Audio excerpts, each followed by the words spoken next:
Welcome into a brand new NFL episode of the Bold Take Podcast. I'm Austin Wader, and the man next to me is the Austin Hill. Welcome into this NFL episode. If you haven't already, college football episode is out now on YouTube, Spotify, wherever you get your podcast. A lot of stuff to talk about there. We had yet another coach firing. Safe to say, I think that won't be the last one we'll talk about on that show.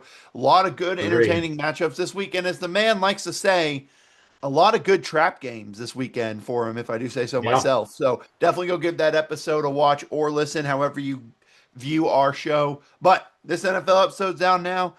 Austin, we are officially reaching basically close to the halfway point here in the NFL season.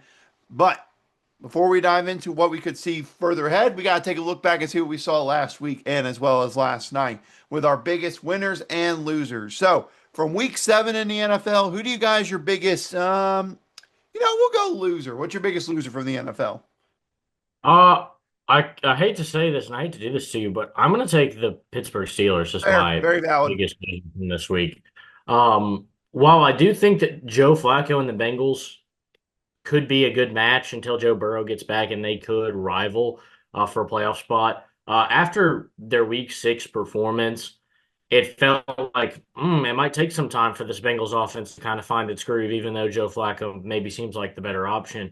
But in this game, I'll give it credit to Aaron Rodgers and Joe Flacco. They absolutely dueled for a 64-point thriller combined between the two teams.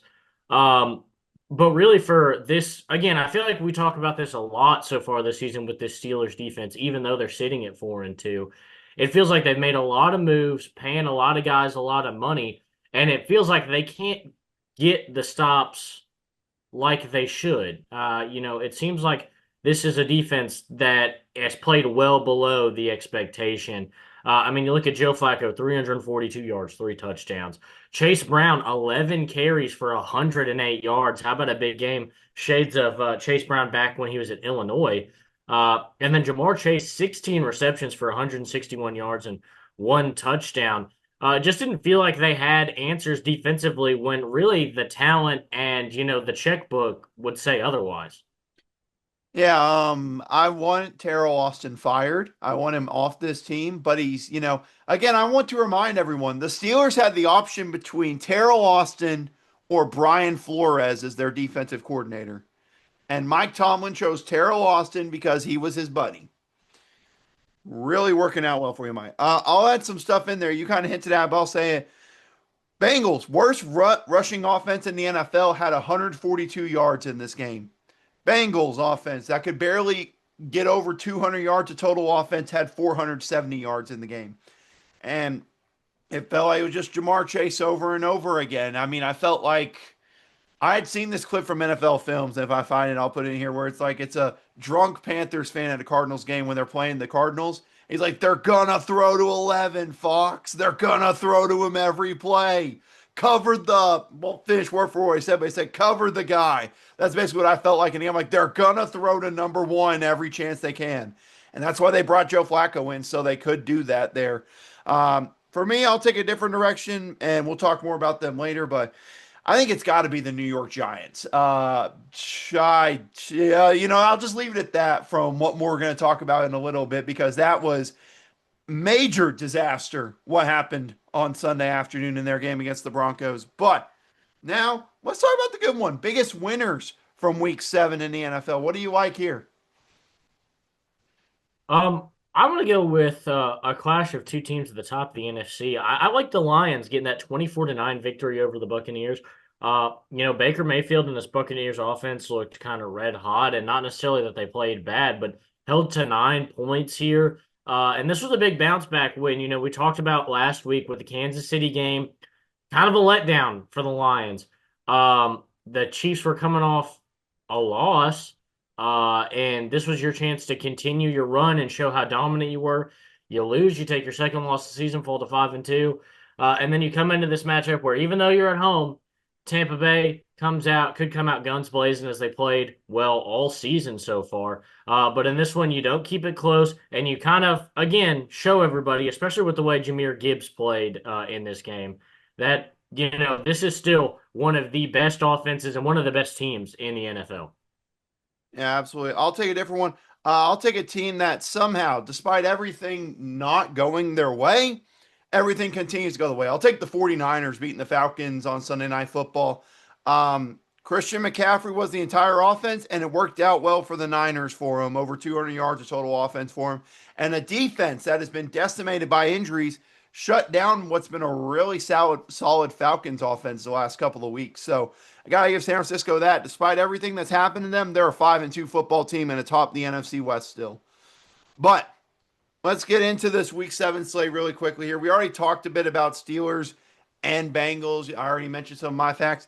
Only thing I want to add in here is, talking about it with this AFC North, Austin, is Pittsburgh, this was their opportunity. They were 4-1. You get up to 5-1. The Browns are sitting at 2-5. Ravens are 1-5, and you beat the Bengals there at 2-5. This was a clear chance to get separation from everyone in this division for what feels like a comfortable amount of time, especially with some of the matchups they have coming up over the next couple of weeks. But the defense struggles, but the offense, Austin, something that I think everyone wondered coming into the year, played arguably its best game against the Bengals. I don't know what that means given the Bengals defense, but my question to you is, with the Steelers defense struggling, can this offense do enough to carry them to, what we think for the Steelers, which could be a 9-10 win season and get into the postseason? Well, I mean, hopefully it can. I think with Aaron Rodgers going 249 and 4 touchdowns, Jalen Warren 127 rushing yards, and if you can get Pat Freiermuth or any tight end over 100 yards receiving and 2 receiving touchdowns, I think you're going to have a lot of success offensively.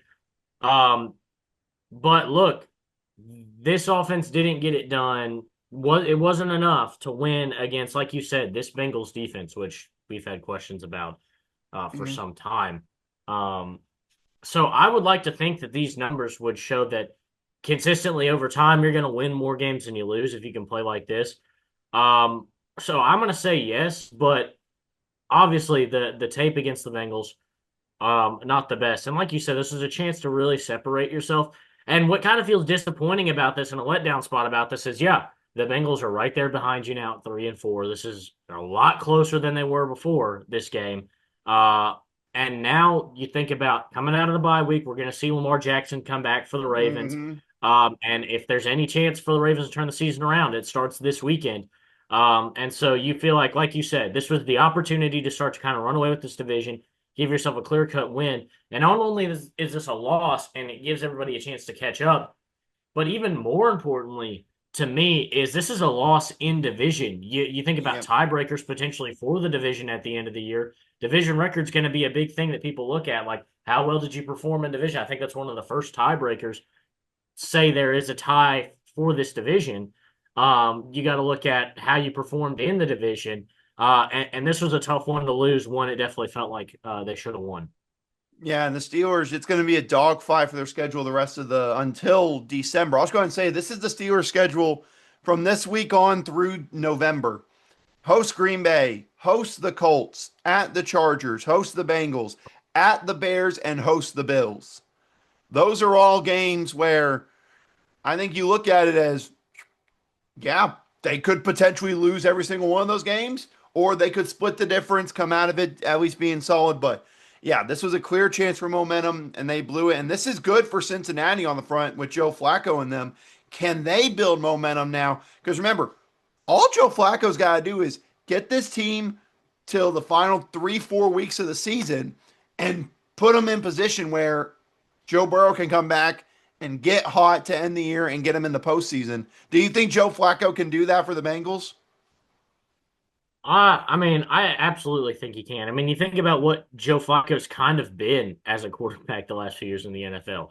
He's been that kind of get you over the hump and get you close kind of quarterback. And look, he didn't necessarily get the Colts into the playoffs a couple of years ago, but he helped this team find a lot of momentum that they didn't have before. He didn't get the Browns into the playoffs a couple of years ago, I don't think, but they had a pretty good season. And again, he kind of reshaped the offense there.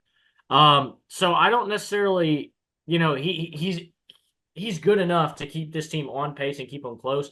And I think kind of the big thing you look at those last couple of years, it's like they were just this close with Joe Flacco with the Colts, maybe with the Browns, where they were kind of teetering on the edge of maybe being a playoff team. Like you said, though, Joe Flacco doesn't have to guide this team the rest of the way. They just have to be close enough for Joe Burrow to come back. And if they can do that, and you can have Joe Burrow come back and him be at full strength and full power, yeah, I think this Bengals team definitely has a shot. Yeah, talking about their schedule, they got Jets and Bears the next 2 weeks, so they got potential to get one there against the Jets, and maybe a chance if they can take down the Bears, get over 500. We'll see about it. Enough talk about that. Let's dive into some of the Sunday games in Austin. Truly a blowout that I don't think either one of us saw coming here. In London, Rams dominate the Jags 35-7. Matthew Stafford, 5 passing touchdown, ties his career high in the Rams team record. Oh, did I mention they did this all without Puka Nakua as well? So the Rams dominate Jacksonville 35-7. This was a clear, never even was close to a game. And then the weird storyline that came out from this, Austin, was the Rams spent all week prior to this in Baltimore training. And then, literally a day before the game, they fly over to London and make the quick turnaround and play the game. I don't know if that's a strategy going forward, but everyone seems to be kind of thinking it is. But your thoughts on this game and really dominant performance by Matthew Stafford and the Rams offense?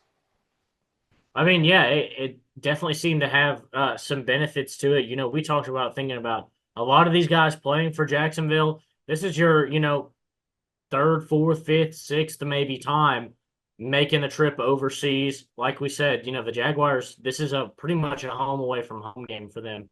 And so we liked a lot of these guys being acclimated to these conditions and to making the travel. But yeah, it just felt like the Rams were the better team the whole way through. Obviously, the flight, the night before the game just didn't seem to bother them at all. And so yeah, maybe this is kind of the look forward. And it feels like for every game that we're right, we find a way to be wrong. When we talked about the Lions, Buccaneers earlier, that was a game I think we both picked the Lions to win last Yeah. week, and then of course we both picked the Jaguars to win this game. So we can never really find that true balance of being the perfect football geniuses. But yeah, it was kind of a shocking dismantling, really, of a Jaguars team that feels like they maybe have some momentum, just kind of really cooling off right now and quickly. And like you said, with no Puka Nakua, obviously the yardage wasn't like jaw-droppingly Right. impressive here for Matthew Stafford, but still 5 touchdowns is incredible. And like, yardage doesn't really matter when I'd rather have 5 touchdowns than 350 passing yards, because 350 passing yards Yeah. doesn't guarantee you points on the board. Nope. The 5 touchdowns do. So, just doing what they needed to do here, and the Rams getting it done. Uh, when Matthew Stafford is healthy and playing football like this, it is so hard to pick against him. That when he was in Detroit and now when he's here with the Rams, when he's healthy and playing football like this, he's just one of the best quarterbacks in the league. It doesn't matter how old he is or who he's got on the field, as they showed this weekend. Yeah, talking about it. Also having Devontae Adams does help with him there, but also getting 7 sacks on Trevor Lawrence will also help Yeah. here. But let's talk about Jacksonville really quick here. This was a 4-1 team. They beat the Chiefs. We all felt, hey, maybe this is their chance to contend. Then we talked about the letdown spot against Seattle, and that clearly happened. Now what's happening against the Rams? This is a team 2 weeks ago we were looking at 4-1 as a, hey, could they compete near the top of the AFC South or maybe in the AFC? Now 2 straight losses to NFC teams. The fortunate thing I think we can both agree for Jacksonville is they have a bye week this week. Bit of time to Yeah. reset and refresh yourselves after that. But what is it going to take for Jacksonville to kind of turn this around? It's been a rough last 2 weeks for them against some NFC West opponents in these last 2 games. Yeah, I'd say, the last 2 games have been an absolute gut punch, especially when we talk about momentum, uh, and how important that really could be for this team going forward. Um, but I think maybe there's a bright spot, like you said, bye week. This is a chance to kind of regroup and recalculate. We look at the Kansas City Chiefs right now, and look, we'll probably talk about them here in a minute and the kind of game they had this past weekend and then what they did the weekend before. But the Chiefs team that they met 2 weeks ago not the same Chiefs team we're seeing on the field right now. Nope. And that's not to discredit that win and say that they got lucky or anything. They were the better team in this game. We both felt that way, and I still feel that way. Hmm. But obviously, the Chiefs are kind of getting it into motion here. I think the issue in the last couple of games has been you've run into the Rams and the Seahawks, who are both red hot right now, and they look like two of the top teams in the NFC. And even though the Chiefs are playing like a top team in the AFC now, that's not the team that they faced, and that really hasn't been the vibe Kansas City's given off all season. I think again they're gonna get back there. They're Kansas City.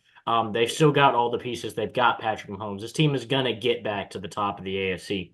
But I think the difference here is that maybe your heads get a little big after that Kansas City win, and then you meet two teams who are playing their best football right now and just kind of get punched in the mouth. So I'm hoping that with this bye week, this is a team that can kind of sit down, regroup, and say, man, those last 2 weeks sucked. But now we know what we need to do to come out and be better and take this division and make the postseason this year.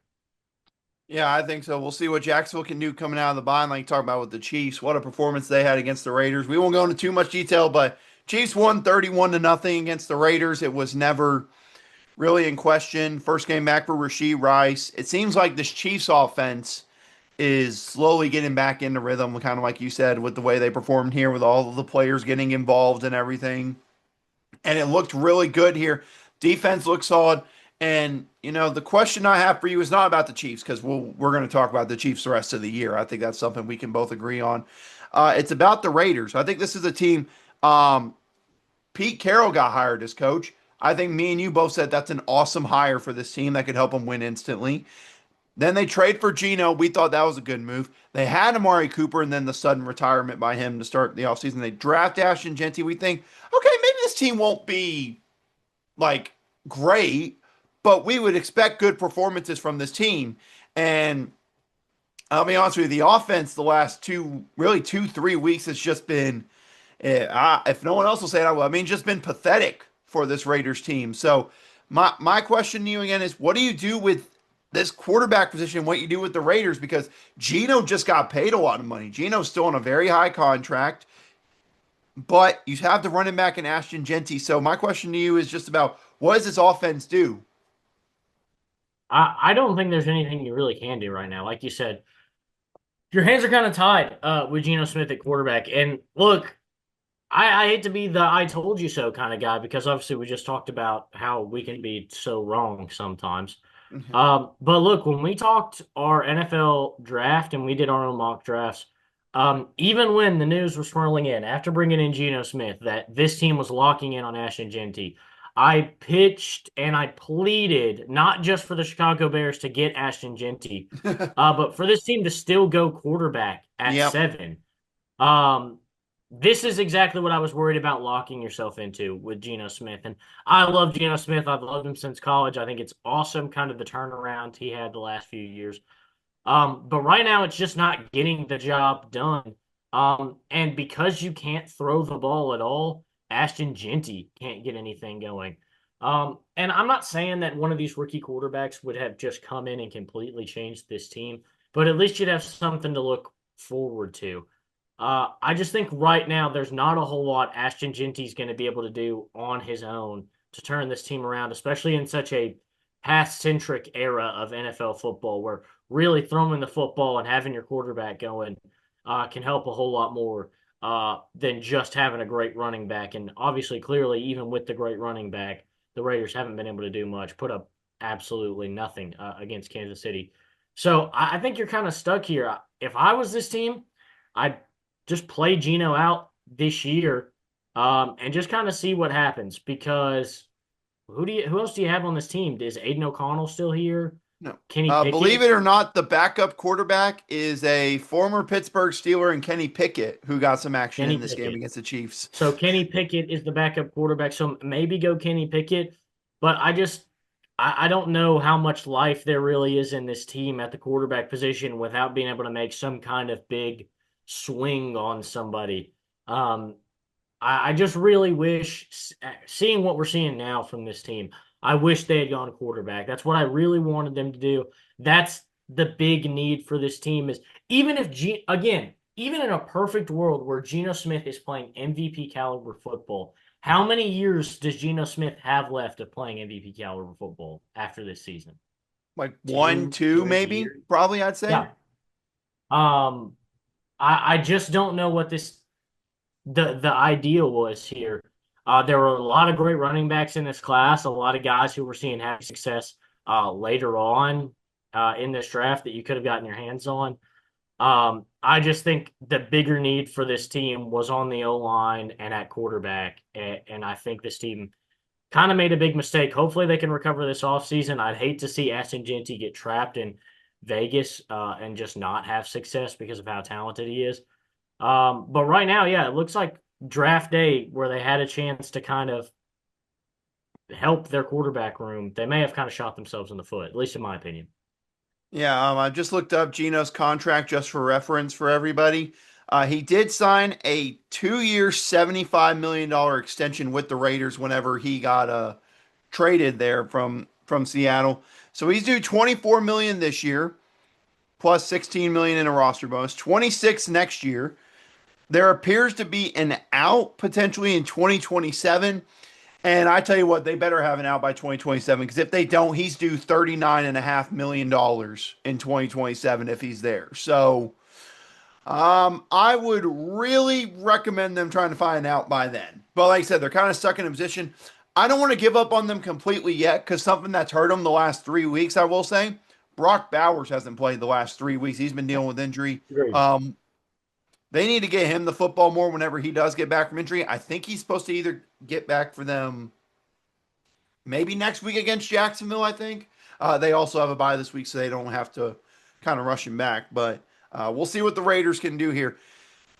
But you talked about rookie quarterbacks doing well. Dylan Gabriel has a solid game as the Browns dominated the Dolphins 31-6. Dylan Gabriel didn't do too much in this one. Quinshaw Judkins had 84 yards, 3 touchdowns in the game. Shout out the under for hitting by half a point in this game. Shout out. There you go. But enough talk about the under and talk about the Browns. Austin, I'm running out of words to describe how bad this situation has gotten in Miami. I mean, 31-6, Tua 12 of 23, 100 yards, 0 touchdowns, 3 interceptions. They can't run the football. They can't get the ball to Jalen Waddle because apparently Tua says in a press conference he can't see over the offensive line sometimes. Tua needs to stop doing press conferences. I will just personally say that. But It's my career question to you, suicide and right now. this is something I want to throw out to you. No, two things. Number one, how is Mike McDaniel not fired yet? And number two, Quinn Ewers got some action at the end of the game this week. So here's my question: sitting at 1-6, why not see what you got in Quinn Ewers potentially? Hey, I'm with you on that point with Quinn Ewers. He was a good college quarterback. He was a guy that had first round grades, a few years ago, and then I don't know if it was age or maybe not being the Yeah. biggest performer in college. That maybe that last season, kind of dropped him down boards. But I'd like to see what he's got. I mean, this is a guy that was supposed to be a first round pick at one point in time. The guy's supposed to be a number one overall pick at one point in time. Why not see what you've got in him? Right now, Tua's having trouble. Again, like you said, get this guy, get the microphone away from this guy. Yes. Um, if I was the owner of the Dolphins for the rest of the season, I would pay whatever fines Tua might have to face for not facing the press for the rest of the season. Because the last couple of weeks have just been madness. And I'm not so against the calling guys out for not showing up to meetings. But we see how much of an issue that seemed to cause within the team. I think holding people accountable is all right, but I don't know when guys come out and say that you're also missing meetings. I don't think that Mm, super duper helps your case.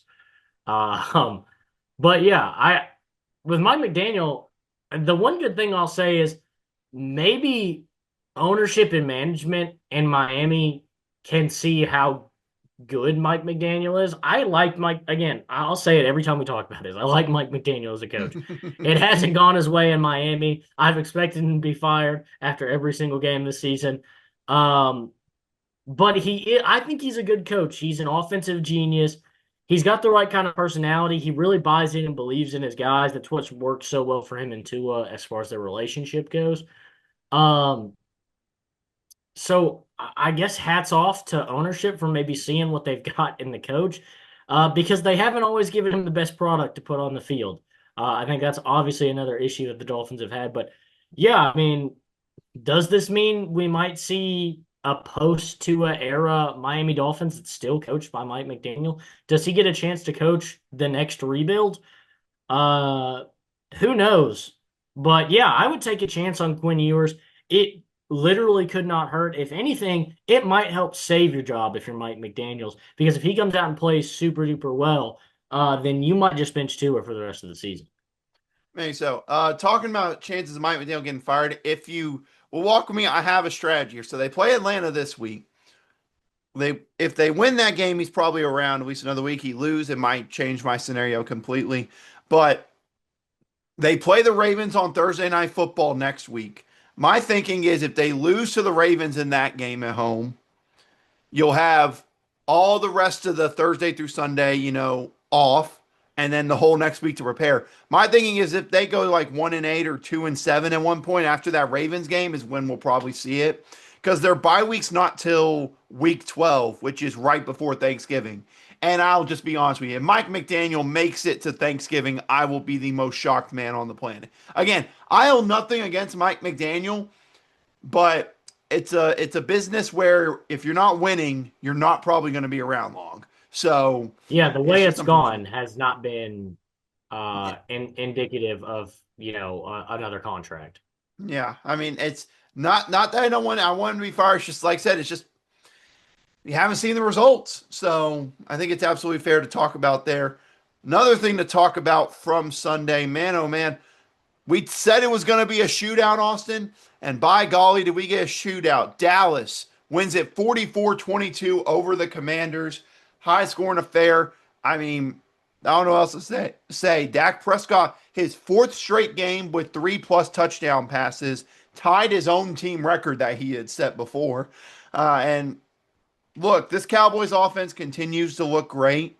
They had CeeDee Lamb back this week. It's safe to say he made a little bit of an impact as well with that 74-yard touchdown he had. But the Cowboys offense continues to look great in this game. The question was about the defense. And while the defense didn't necessarily stop the Commanders, they forced some turnovers, had the pick six that maybe was truly a difference. But talking about for the Commanders, big news Jane Daniels suffers that hamstring injury in the third quarter. Not going to lie, it looked really bad whenever it first happened. But the fortunate thing is, they said it's mainly just a hamstring strain. He is going to miss this week's game against the Chiefs on Monday Night Football, but it could have been a lot worse. But thoughts on the shootout in Arlington? Yeah, this is what we expected from Dallas. But the Commanders just couldn't match the firepower, it looks like. Um, I think the big thing right now is they don't have a lot of answers in the run game. Jaden Daniels led this team rushing 8 attempts, 35 yards, and one rushing touchdown. I think they've got to get running the ball. Again, it's like this in all facets of football. If you can't do one thing, then everybody's going to lock in on the other. You can't pass, they're going to lock in on the run. You can't run, they're going to lock in on the pass. And it gets so difficult to run your offense. And right now, I think that's what we're seeing. This team is kind of struggling, kind of reeling since that Austin Eckler injury. I know they're kind of big on some of these young guys they've got in the running back room, but clearly that hasn't translated to success on the field just yet, or at least since Austin Eckler's injury. Yeah. I have a question. What about Brian Robinson? Don't forget they traded him Agreed. Yeah. in the preseason to the 49ers. They could have had him as good depth there. We know how good he was for them last year. Yeah. So that's something else to consider talking about the run game. But talking about with Dallas, Dak Prescott this year so far, nearly 2,000 yards passing, 16 touchdowns to 3 interceptions. I'm not saying he's going to be a favorite. My question to you is Dak an MVP candidate based on what we've seen so far this year? I think realistically he is an MVP candidate. I mean, you list off the stats and they're 3-3-1 right now. I think the record's got to get better. Right. Even if this offense finishes the rest of the season scoring 40 points, I think if they have a losing record, if this defense continues to let them down, I think you're going to have a like Baker Mayfield who's going to put up similar, if not better numbers, and probably go to the playoffs this year.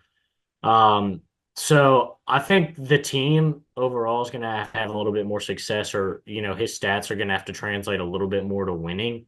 But yeah, I think if they can have games like this where they put up 44 points and they win by 22, and he's throwing 3 touchdowns and 264 yards, yeah, I think he's definitely going to be in the conversation come the end of the year. Yeah, talking about, I'll go ahead and even put that into more perspective. Since the Bears game where he did throw 2 interceptions so far this year, since that Bears game, 13 touchdowns, 0 interceptions in the last 4 games since then. So not a bad performance by him. We'll see what the Commanders can do to bounce back because the Commanders, Austin, um, let's say it's like this. They're sitting at 3-4 right now. It's not looking good for the Commanders. And now you're taking on the Kansas City Chiefs on Monday Night Football without Jaden Daniels. Looking at dropping to 3-5. If I remember correctly, I believe the Commanders finished what 11-6 last year. I believe 11 and Something like 6. that. So now you're already facing that. Plus talking about how good the rest of this NFC is. Now, are you worried about the Commanders' chances of missing the postseason this year? I think you kind of got to start to worry about it. Look, you're going to play the Cowboys one more time this year. You got the Eagles still on the schedule, and you got the Giants. And the Giants, kind of a sad loss from this past weekend. We talked about a little bit earlier. But their offense looks really good. These young guys seem to be putting them in a spot. They're going to definitely compete with you. So yeah, you're going to be in a tough spot. Looking at their record from last year, just pulled it up. They were 12-5 last year. 12-5. Uh, Okay, not 11-6, 12-5. so yeah, they're going to be knocking right on the door of, having a worse season than last year if they end up losing this next week. But yeah, I think you got a little bit to worry about. The teams in your division, I mean, what could be another 3, 4 losses right there, depending on the way those games go. Right. Um, so yeah, I think you got to start to worry about it. And this is the second time Jaden Daniels having to miss games, or second stint he's having to miss games due to injury. So I think postseason's already starting to be a little bit questionable, especially depending on how this game goes on Monday night. I would say let's learn our lesson from Robert Griffin III. Let's Mm-hmm. take care of Jaden Daniels. I think his health is the most important thing for this team right now. Um, and again, even if you don't win games with Mariota, this team still backs Marcus Mariota and can still get behind Marcus Mariota. So I wouldn't worry too much there either. I think right now you got to start focusing on the health of Jaden Daniels and what he's going to be able to do for you in the future.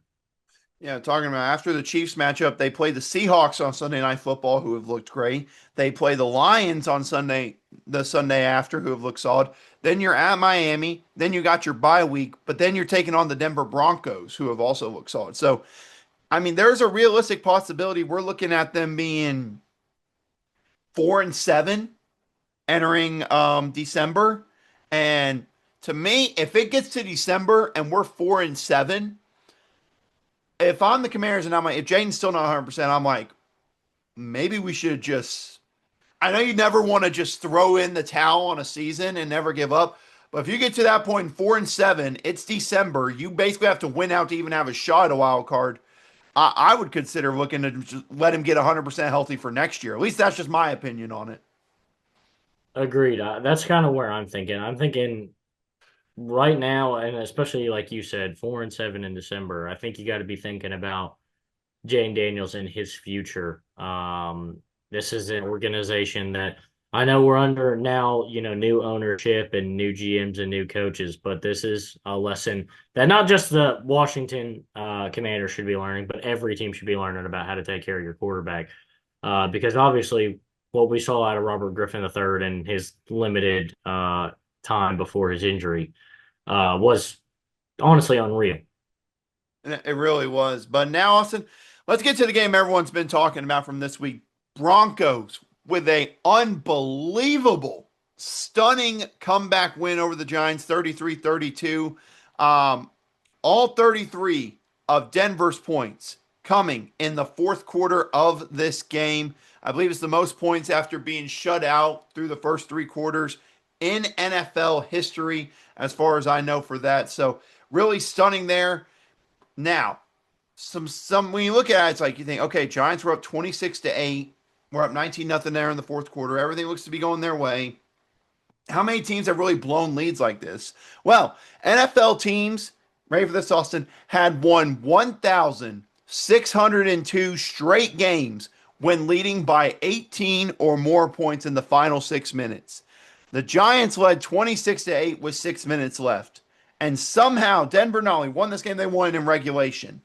I I really still don't even know what I saw because this game was just pure chaos the whole final 6 minutes. But I mean, thoughts on probably the best comeback we'll see.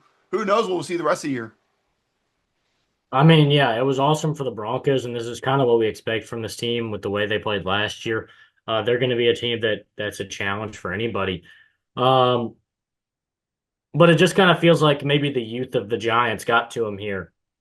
Um, I would say they even still played well, but just being a young, more inexperienced team, I think that kind of leads to some of your issues, and um, it's just a tough situation. I can't even imagine being up by them. I mean, Jackson Dart's reaction at the end of the game is pretty much Yeah. everything, probably what everybody was feeling in that moment, every Giants fan for sure. And like the toughest part is he had just gone on like a crazy drive to put him back on Yeah. top. So I think it's just the youth and inexperience of this Giants team really cost him against, a defense we think about as one of the best lockdown defenses in the NFL. And, it didn't look like it throughout most of this game, but when they needed to in that fourth quarter, they got stops for their team. And I think that's huge for this team. If they had any lesser of a defense, there's no chance that this can happen.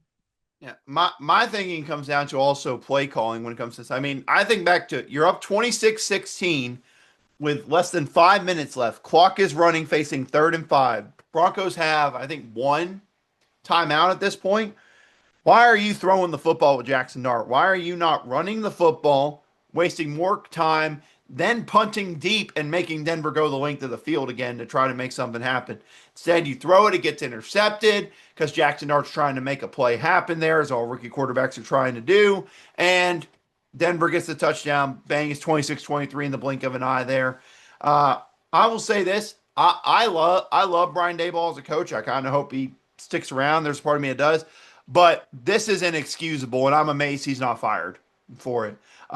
Yeah. Again, I think he's a good coach, everything, but this kind of loss is pretty inexcusable for the New York Giants. I mean, I will just be flat out honest with you. There was no injuries that happened.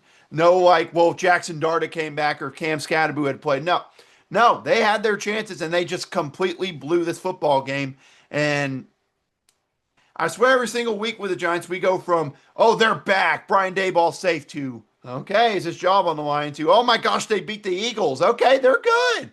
Then Yeah. you have this happen. So it's just inexcusable to me, at least for the Giants. But like you said, there is some promise there. Jackson Dart was not the reason they lost this football game. He has shown a lot of promise for them. Yeah, I completely agree. I think he's looked really, really good. I think he's been better than advertised for him, truthfully. And so, yeah, for them, having Jackson Dart playing this well should be encouraging. He gave it his all the way to, the very end of this game. So I think you've got a lot to look forward to. And whatever ends up happening at the head coach, I think you can feel confident that you've got a quarterback you can rely on your team. Yeah, I would agree there. But now let's talk about with the Denver Broncos, Austin. Great comeback. They are sitting at 5-2 on the year, four straight wins after the 1-2 start. But let's just say it like it is, Austin. Let's just look at their last 4 weeks. They blew out the Bengals, who were just, well, we know what they were at that point. You play one good quarter of offense against the Eagles. You barely, by the skin of your teeth, beat the Jets in one of the worst football games that will probably be played this entire NFL season. And then you have to score 33 in the fourth quarter to win.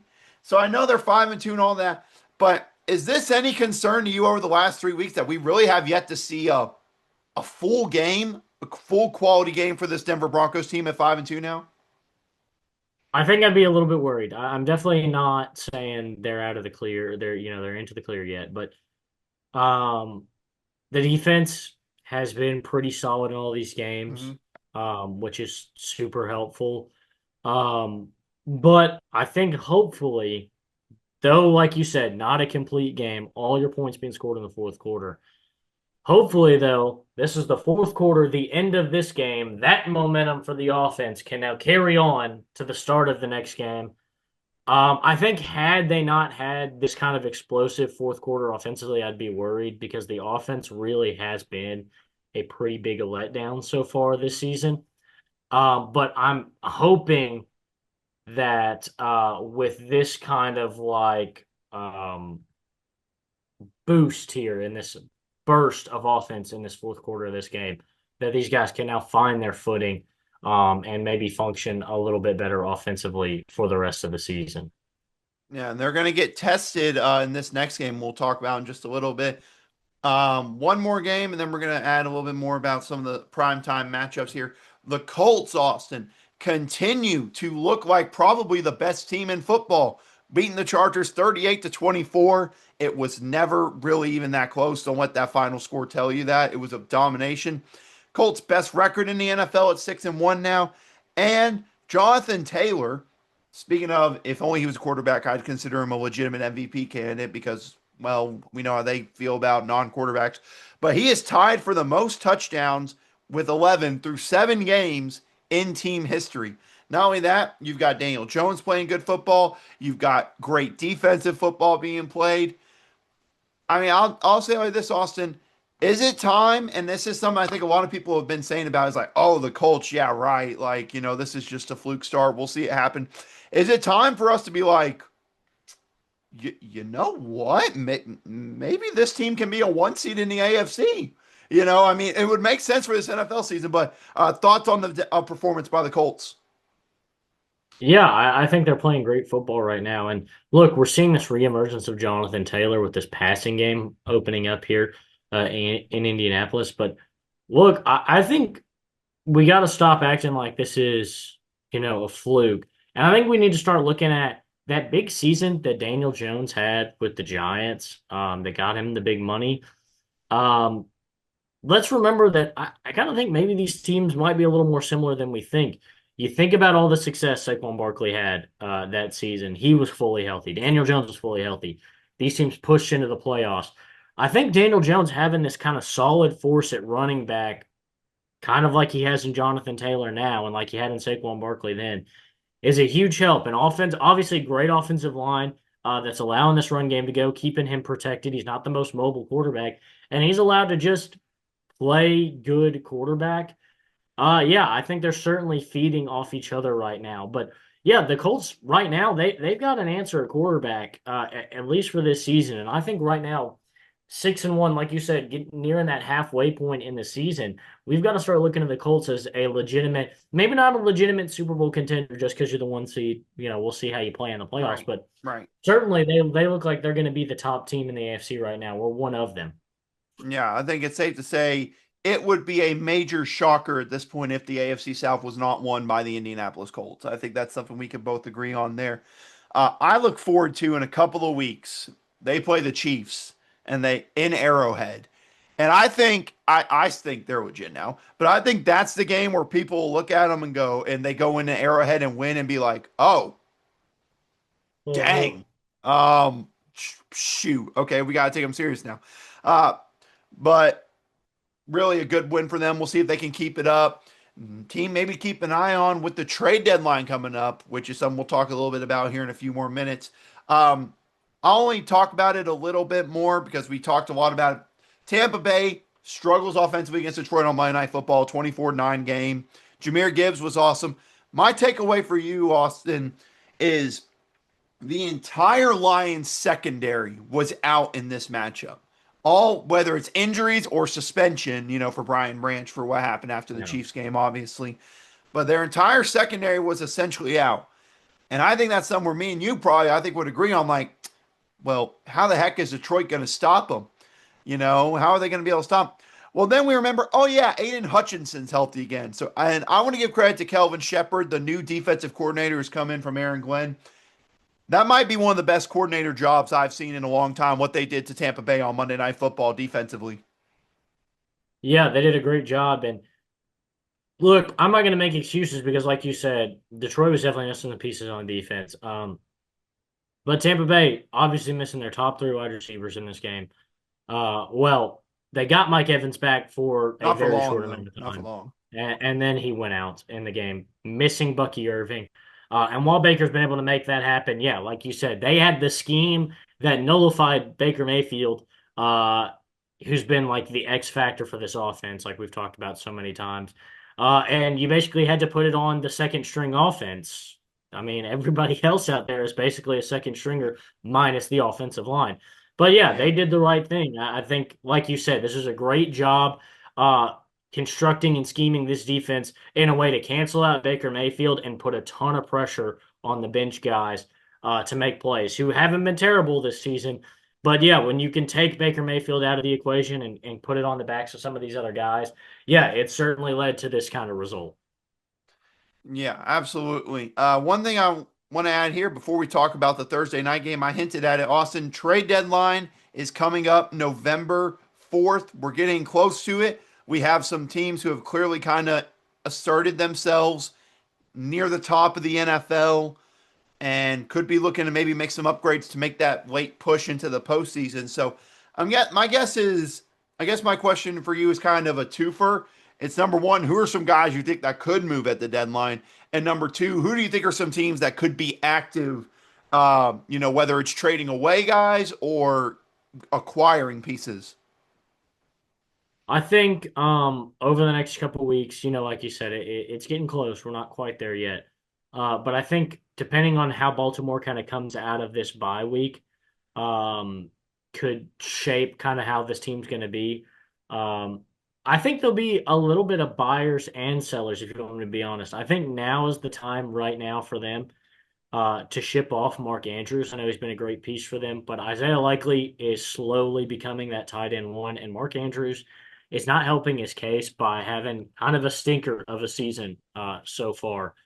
So I think for the Baltimore Ravens, they could definitely look to maybe offload a guy like Mark Andrews, but I could see them making moves to kind of fortify this defense. You're missing some pieces defensively. If they can get going, I'd see them adding guys defensively. Also, I know Ben Johnson's come out and said that the Bears aren't going to look to do much, but right now they're looking competitive. I wouldn't be surprised if they kind of looked around at some of these edge pieces. I know Jermaine Johnson's name's getting thrown out a Mm-hmm. lot for the New York Jets, but they're having a little bit of trouble defensively generating uh, pressure on the quarterback. It's really Montez Sweat or nothing. And so when the offensive line gives two, three guys to Montez Sweat, and nobody else is really getting home right now, especially with Grady Jarrett injured. Yep. It's been kind of tough for the defensive line. Obviously, four in a row, not going to complain too much. But to add another edge threat to put across from Montez Sweat, basically the thing I've been saying the Bears need to do since they got Montez Sweat is put somebody else across from him. I think the Bears could be buyers there. And then also, I wouldn't be surprised to see them add another running back. Genty was obviously kind of a point of discussion. Right. DeAndre Swift's had a really good run, but when guys like Kamara's name being thrown around, I think the Bears could definitely be buyers, especially with how you might use Alvin Kamara in a similar way to the way Ben Johnson used Jahmyr Gibbs, uh, and how Jahmyr Gibbs is continuing to be used in Detroit. I think Alvin Kamara could be a very similar kind of gadget running back piece. Um, but Alvin Kamara in general, I think that's another guy we'll see move at the trade deadline. I know he made the kind of jokey response that he would retire if he was traded anywhere else. Um, and maybe I know there's big rumors linking him to Kansas City right now, who I think might be another team that kind of Yep. gets aggressive.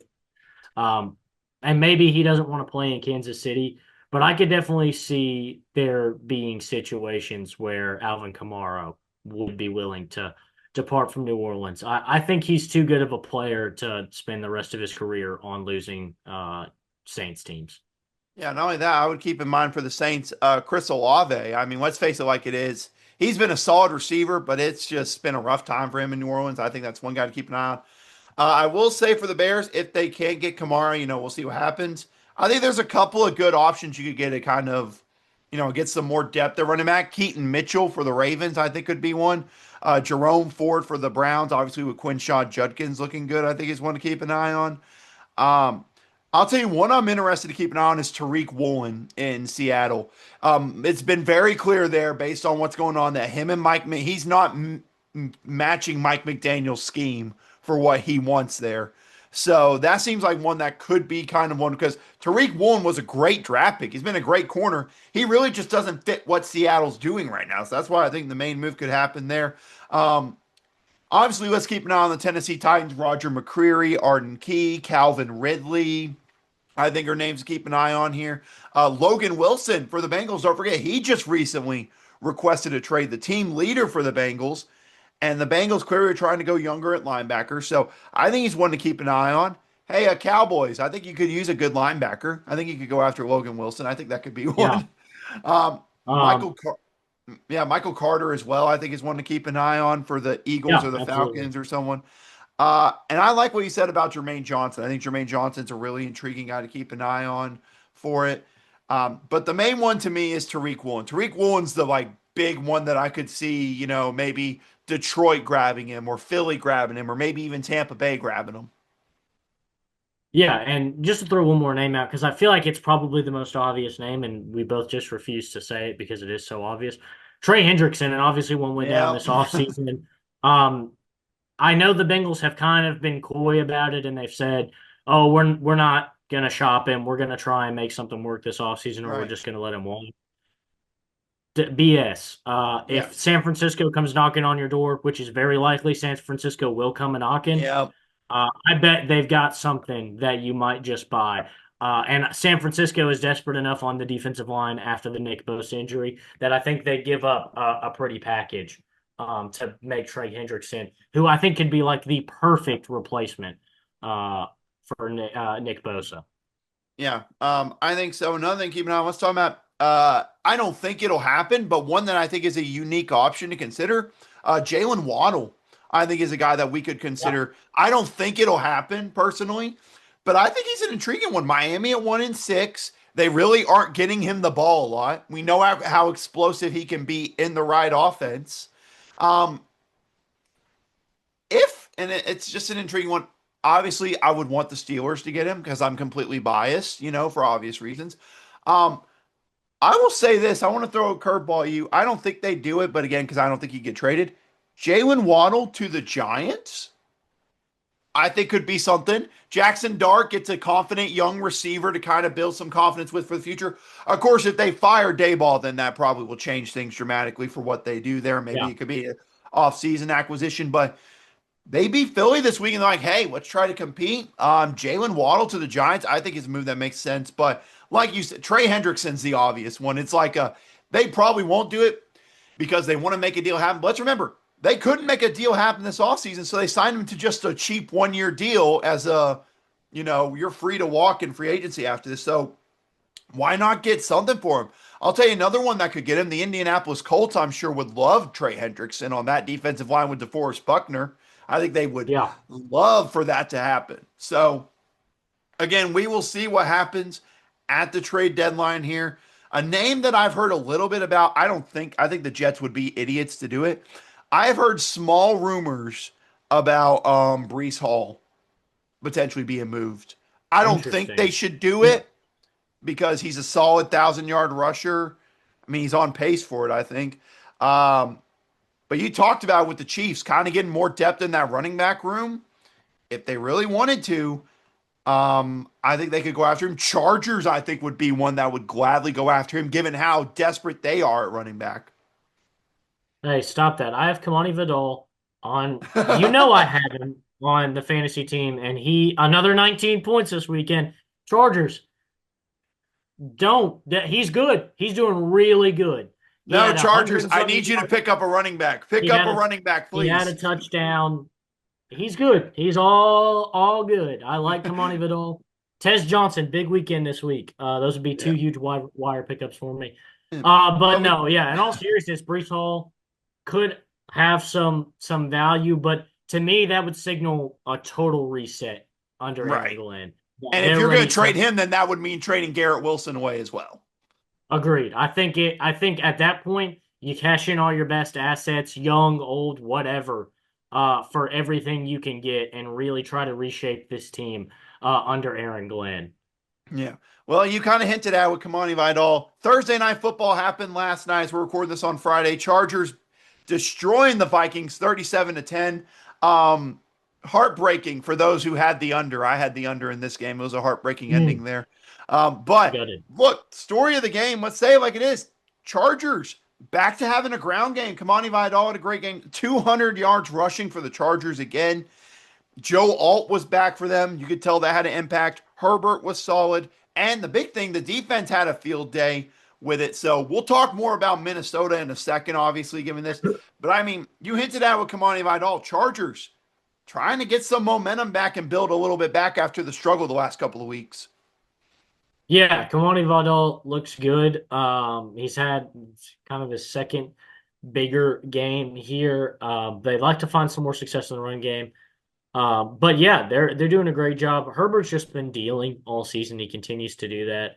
And even with kind of quiet games from uh, Keenan Allen and from Quentin Johnson, still a big time performance for Herbert and on the scoreboard. I think if you're the Chargers, you'll take that. If Justin Herbert can go out and deal, you can go out and win big. And Quentin Johnson and Keenan Allen not really that involved. You'll live with that. That just shows the kind of quarterback Herbert is. He's just so great at dealing it out. He's going to find whoever's open, and that's how he's going to make it happen. Yeah. And not only is that it, Austin, let's talk about it like it is. The rookie star that I don't think many people saw coming, Oronde Gadsden, the rookie tight end out of Syracuse, has come out the last couple of weeks and become a key piece for the Chargers. What am I talking about? Last 3 weeks, he's got 309 receiving yards and 2 touchdowns at the tight end position. A pretty solid performance by him, if I do say so myself, to add along with that because I still remember ever since they had like traded away Hunter Henry and let him go, they had been really kind of missing a key piece at the tight end position, at least to me. So if you have this rookie who's going out there and developing well and takes some of the pressure off Keenan Allen and Quentin Johnston and Lad McConkey, makes this offense even more dangerous. Yeah, you've got no love for Donald Parham out there at tight end. This team. It's not. You're It's like, not. It's just. I think it's safe to say, at least in my opinion, and Ty, don't forget Ty. I guess Tyler Conklin's there too. Who else is there? yeah. Is Will Disley still with the Chargers? I don't remember if he is or not. I don't know. I don't even know if Donald Parham's still there, but I think he was the guy that was there for a couple of years after they Yeah, traded Hunter but Henry. we'll see what they But can yeah, do Will Disley developing the was there. rookie. I Yeah. agreed. But now let's talk about from the other side, the Minnesota Vikings. Oh boy. I think we can both agree kind of we're expecting a bit of a drop off from the 14-3 season last year, given they let Carson, since they let Daniel Jones go in free agency, they let Sam Darnold go in free agency. And they're like, look, we're all in on JJ McCarthy. We're going to go all in on him. And guess what? Carson Wentz can be a solid backup. Well, the last couple of weeks have not been the case for Carson Wentz at quarterback. Had a good game against Cincinnati's defense. Really, besides that, it's not been a great performance for him over the last couple of weeks. Now, he suffered what appeared to be a pretty serious elbow injury kind of at the end of that Chargers game last night. And the Vikings sitting at 3-4. You got no time to lick your wounds or, just be there thinking about it because you got Lions, Ravens, Bears, Packers, and Seahawks. And those are your games all before December there. So no time for that. But what can Minnesota do here efficiently? And all honestly, I'll also ask you, Austin, if JJ McCarthy come back, is he really that much of an upgrade given what we've seen for Carson Wentz so far? Um, I think he's an upgrade. I don't think he's that much of an upgrade. Uh, I think he's going to take care of the ball a lot better. Mm-hmm. And certainly, if he can be back and be pretty healthy, his mobility is much better than Carson Wentz is Yeah, I at agree. this I point. agree. Um, but again, we're still talking about it. He's had what, 3 games against NFL defenses Yep. now, so he's still learning. We're talking about, like you said, nearly halfway through his second year, and he's seen not a lot of play time. So sure, as far as like his ability, and I don't think he'll be as turnover crazy. Sure, but just seeing so little NFL defenses and having so little experience, you've still got to expect some of those growing pains from him, especially through this kind of gritty, grinded out part of the schedule. We've seen him kind of dig deep. We saw it in week one against the Chicago Bears, so it's not impossible. But they need him to be healthy and they need to get him on track fast. Because otherwise, I don't know how much of an upgrade. If he's not healthy, he's not much of an upgrade over Carson Wentz. No. And I mean, I don't blame Minnesota for it, but that they're just kicking themselves right now, seeing what's going on in Seattle and Indianapolis right now. Yeah, They are just kicking themselves for not keeping at least one of those guys.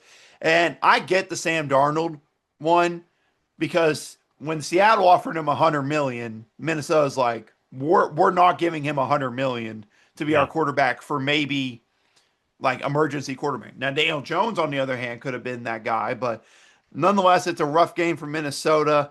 We'll see what they can do if they can get back on track or if this is the year to kind of reset, maybe get a high pick and get an offensive lineman to protect JJ McCarthy for the future. But let's get into some of these yeah. games this weekend in week 8. Very intriguing matchups, just a couple of them. Let's dive into some of the early games talking about here. Now, this one, we're picking this one because of things that are reportedly are coming out. Bears heading to Baltimore, take on the Ravens. The reason why we're saying this, Lamar Jackson is expected to play in this game. His first game in quite some time. I think he last game was against the Kansas City Chiefs. They didn't even play the full game.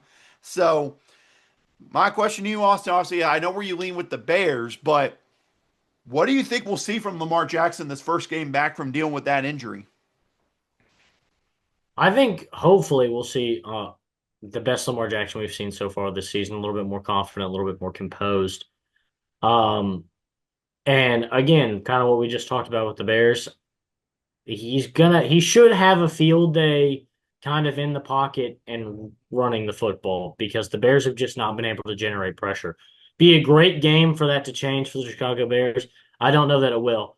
But I still like what this Bears defense has done all around. You think about Kevin Byard and the leader he's been since coming in Chicago, but right now leads the NFL in interceptions. This defense leads the NFL in interceptions and leads the NFL in total turnovers and turnover differential. So I think right now, with the way this defense is playing, they're going to find a way to make the Ravens make mistakes. Really, everybody's found a way to make this Ravens team make mistakes. We talk about how often Derrick Henry's coughed up the football this season. So I think the Bears defense can still make a difference, and the Chicago Bears offense is going to find its way. It's looking really good right now. But I would expect the Ravens to look probably as good as they've looked in the last few weeks, especially with Lamar Jackson being back. Yeah, I think the Ravens offense will be good with Lamar coming back and Derrick Henry being together, but they still have a million injuries on that defense. That's my only reason for concern. The offense I think can do great, but with the injuries they still have on the defense, no Matabike, I think Roquan should be back, but still a lot of pieces missing in the secondary too. I'm gonna lean Chicago just because even if I think Lamar's gonna be really good, I want to see it to believe it before I do truly trust it. Um, Also, given the Steelers' recent fault to the Bengals, I would really like a Bears win to kind of reassure confidence that the Steelers can still win this division. I don't want Lamar going on some magical run to steal the division from the Steelers in the last weekend of the regular season. That would just be gut wrenching. So, yeah, I'm going to pick the Bears for this game. Next matchup we're going to talk about. A few weeks ago, I didn't think we'd be picking this one, but nonetheless, here we are picking it. Giants heading to Philly to take on the Eagles. We know what happened in New York on Thursday, or in East Rutherford on Thursday night a couple weeks ago when the Giants not only beat the Eagles, they throttled the Eagles in this game. But Jalen Hurts is coming off his best game of the season, passing for over 300 yards, showed he can throw the football to some people. Giants just looking for something after that disaster of a collapse last week. Do you think the Giants can get two on the Eagles this year, or do you think this is where the Eagles could bounce back at home? I think the Eagles bounce back here because I think they're going to have a lot more respect for the Giants than they did the first time they met. You know what? They were the one win team facing off against them, and they're like, "Hey, we got this. This is going to be easy," and they came out and they got punched in the mouth. Now, with a little more respect and a little bit of film, not only them facing them, but what happened last week, I Hmm. think they can use that and their momentum to carry themselves to a big win here. I'd expect this game to be close, but I think the Eagles will dig deep and get the job done at the end of this one. Yeah, I'll agree with you. I'll take the Eagles for that one. I just think, end of the day, I think that they will take care of business at home. I think it could be close, but I think they can take care of the business. And with Jackson Dart again, I'm getting more confident. I expect their offense coming ready to play there. Main afternoon game, and this one's intriguing for multiple factors. Cowboys heading to Denver to take on the Broncos. Look, Austin, let's just say it like it is. The Cowboys defense is eh. Broncos offense is eh. The real story of the matchup is going to be Cowboys offense, which has looked like one of the best in the NFL, against this Denver Broncos defense and one of the best secondaries. That is where the intrigue lies in this game. And I think whoever wins that matchup will probably be the one that wins the game, at least to me. Who do you have winning this one? I'll say it. Look, I think, like you said, offense versus defense is going to be close here for these two teams. But when you look at the Broncos offense, when you look at the Cowboys defense, I think that's where this game's going to be decided. Which Yeah. one plays above their standard that they've set so far, and makes the big plays. I think if the fourth quarter of last week's game didn't happen for the Broncos, I'd feel a lot differently about this game. But 33 in the fourth, I think you can carry that momentum. I think this is the team that when the game's close, they need to dig deep and make something happen. Their offense is going to step up and be able to play above the Cowboys defense. And so I'm going to take the Denver Broncos in this one, but it's probably going to be close. Yeah, I think it'll be close. To me, the big thing I think for the Broncos defense, I know Pat Surtain's your number one corner and you want to put him on CeeDee Lamb.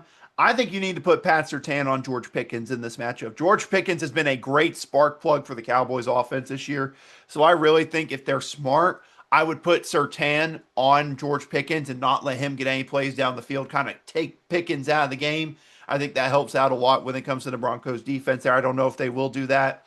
Um, I want to believe in Denver, but kind of similar to what I say, until I see them play a full game, I'm going to have my doubts about them. So I'm actually going to take the Cowboys to go on the road and win this. I think their defense gained a little bit of confidence with the win over the Commanders. I think that'll help them out on the road here. So, yeah, I don't know what's happened. Again, I didn't have egg on my face with the Cowboys winning the game this past week whenever we talked about it, you know.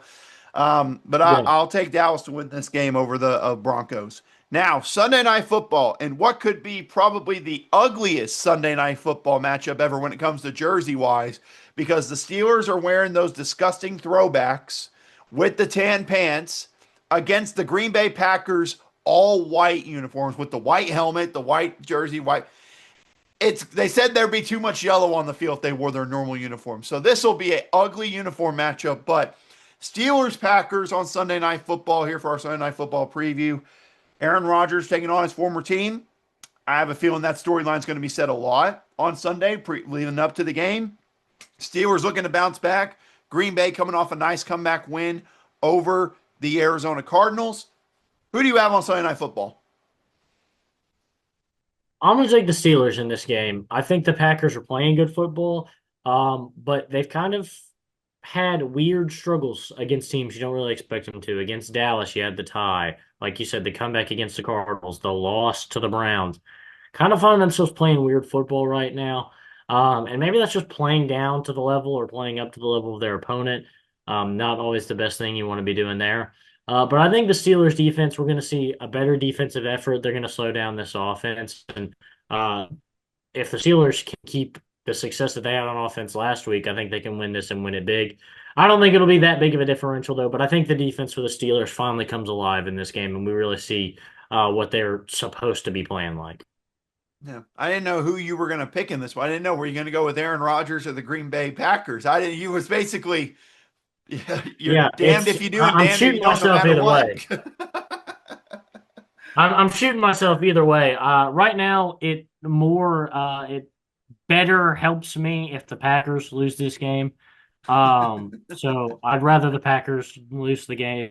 But I'm not happy that I'm having to pick Aaron Yeah, Rodgers yeah, winning. that's fair. That's fair. Um, I'm going to pick the Steelers because I am completely biased in this matchup. Just complete and utter bias. That's just a fact every single time. But I will say this: weird stuff happens when the Steelers play on Sunday Night Football. You think of the rain game a few years ago, last year with the Cowboys. You think of all the weird matchup with the Jets last year and the year before with the Seahawks. Weird things happen with the Steelers on Sunday Night Football. I don't know what's going to happen. That comeback against the Chargers, where they almost came back and beat them whenever they were getting blown out. I'll pick the Steelers to win, but yeah, something weird's going to happen in this game. I don't know what it is, but something weird is going to happen in this game. Then last game That's pick fair. solely so I can put this on TikTok. Monday Night Football preview. Chiefs hosting the Commanders. Again, no Jane Daniels in this matchup. Marcus Mariota is expected to start in Arrowhead on Monday night. Look, let's just say it like it is. We think the Chiefs are rolling. My question to you is, do the Chiefs survive this? Do you think they're maybe overlooking the Commanders in this matchup, or do you think they're going to come ready to play? I think they should come ready to play. I think it'd be fun to see Marcus Mariota and the Commanders win this game, but it's probably not going to happen. I think they could keep it close, but I like Kansas City to win this game. I don't think they're going to have too much trouble right now. They found their groove. I will say this. I'll say it. Chiefs will win. Gut feeling, Commanders cover the spread. 12.5 right now is the spread on it. Commanders That's too cover the big. spread. Late touchdown by Mariota covers the spread. I think this will be a low scoring game, too. I don't know what it is. I think it'll be kind of an ugly performance by the Chiefs because I kind of think they would not really focus on the Commanders as much, especially knowing what is coming up for them next week against the Buffalo Bills. I think, especially, is why I think that could happen to them. So I'll pick the Chiefs, but Commanders do cover the spread. Which, speaking of that bet, hey, how about the news in the NBA yesterday? Yeah. Uh, yeah, we won't go into detail on that. Really, just wanted to throw that in there as we get into the bet of the week for the NFL this week. Interesting spots for a lot of different things here. Um, Shout out the under for hitting for me. Giants covering for you despite choking that game away. You almost had it outright, but you at least got back on track with that one. So, Yeah. what do you got for the people week 8 of the NFL season? I'm going to stick with the spread. What I like to do here, I'm going to go Colts minus 14.5 against the Titans. I think that spread might actually be too low. Uh, the Titans are just something right now, and the Colts are playing great football. So I like the Colts to just kind of run it up and win big. Okay.